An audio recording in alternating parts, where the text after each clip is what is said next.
The we is only the thee in me. I was trying to explain that last night, but I couldn't even get it out right. Think about this. The we, all of us,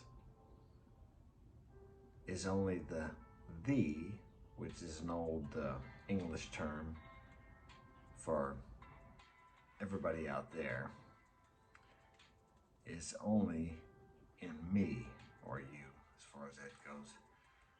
You're looking at me right now, and let's say we are talking. Right now you're watching me talk.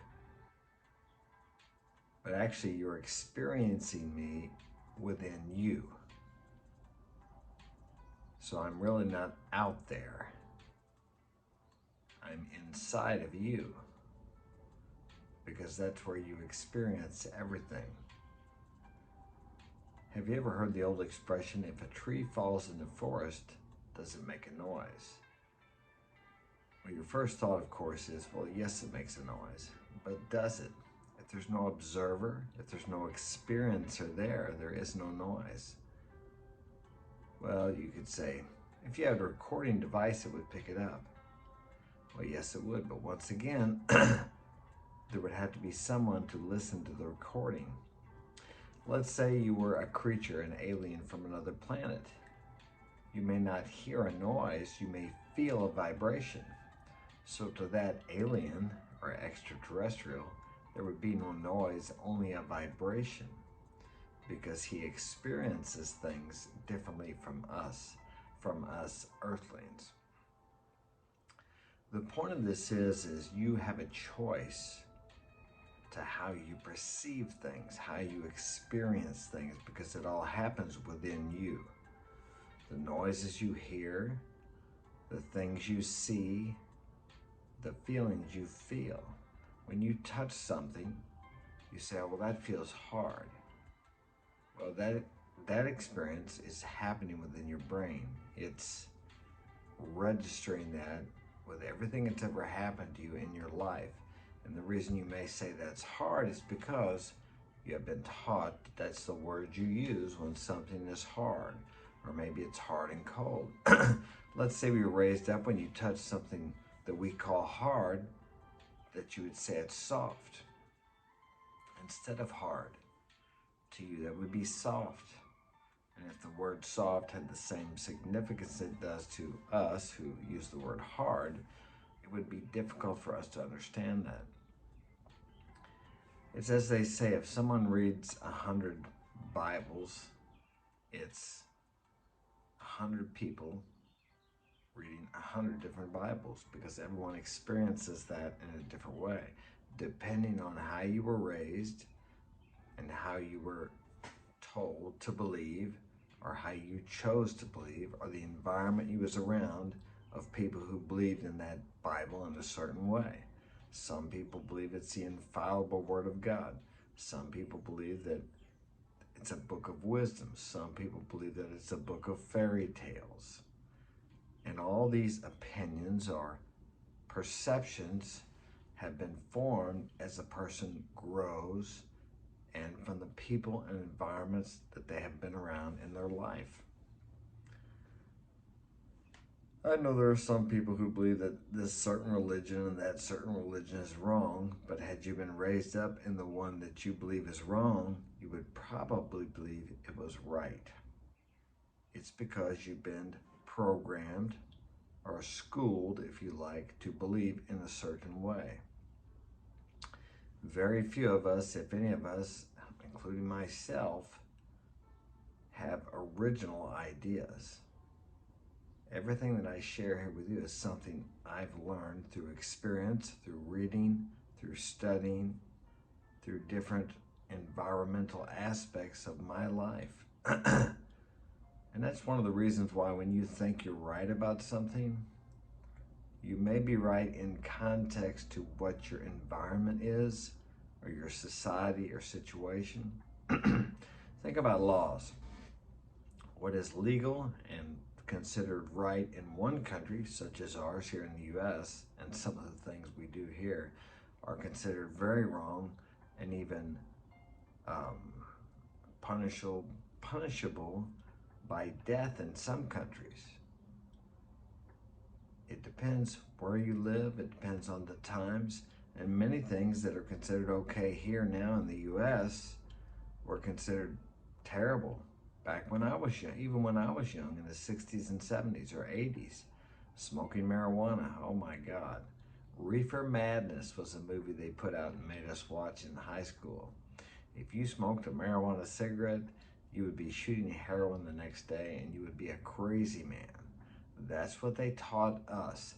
That's the environment we grew up in. Of course, we all know now that was propaganda, but many things that we are force-fed as children and in our societies is propaganda propagated by the government to get people to believe things that they want them to believe for whatever reasons, whatever their motives are. Sometimes we know, sometimes we don't know.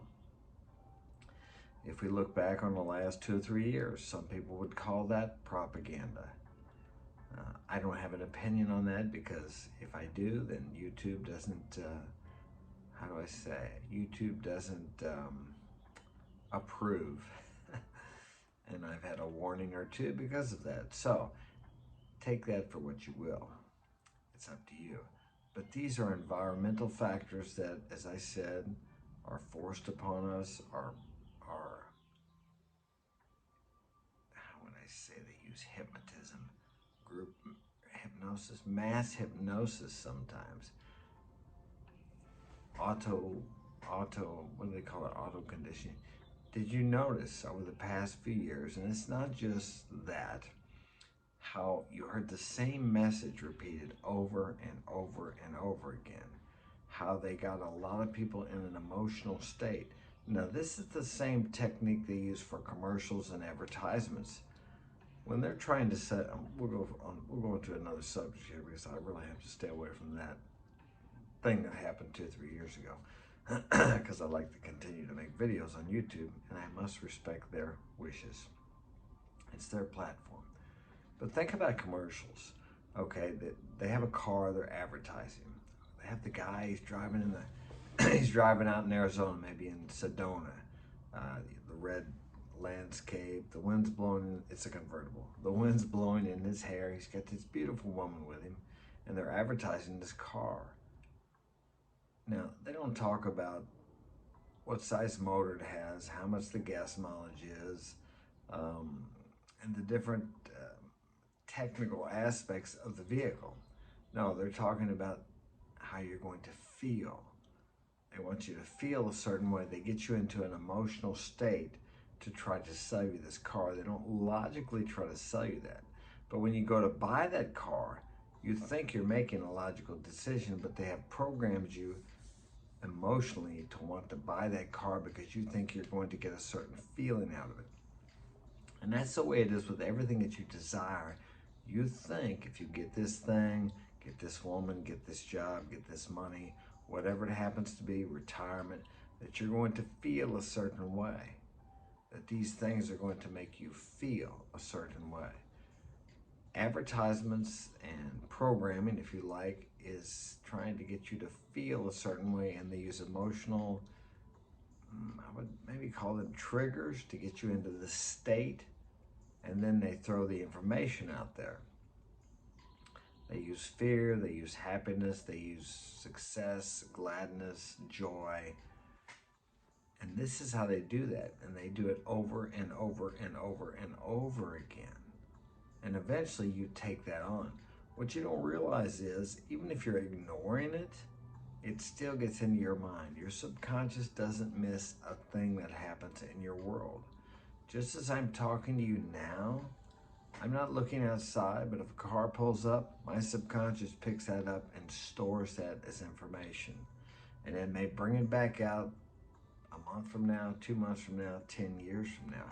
It's in there. Everything is in you. Have you ever been driving down the road and the radio's playing whatever songs they're playing, and the song comes on that just annoys the hell out of you? You don't like it, or maybe a commercial. You shut the radio off. And you turn the radio back on later, you get the same thing again. It pops up, you shut it off again. And then maybe in a week, 2 days, or 2 months, you'll find yourself singing that song or thinking about that commercial because it made an emotional impression on you. It embedded itself into your subconscious, even though you didn't like it. So advertisers may not only use joyful, emotional, happy things like that, they will use something to make you angry, to piss you off. Look at a lot of the social media clickbait things. That's what they do to get you to watch it. You won't believe this. You can't imagine what's going to happen. Is this the end of the world? They'll put those things on there to get an emotional spike out of you, to get you to click on it, to watch it. And usually the first few seconds of it is even more of an emotional trigger for you to get you to watch the whole thing. These are things you need to be aware of, because you need to program your agenda into your mind and keep out of your mind what you don't want in there. You're either following your own agenda or someone else's. And I prefer to follow my own the best I can. And to do that, I need to be careful what I allow into this kingdom, the kingdom of my mind, where I have complete control over, because that is what directs my life's choices, the thoughts, the feelings, the emotions, everything. What I allow into my mind. Something to think about today. Thanks for joining me. Hit that like button, subscribe, and share this with a friend if you think it will be of value to them. Thank you again. Take care.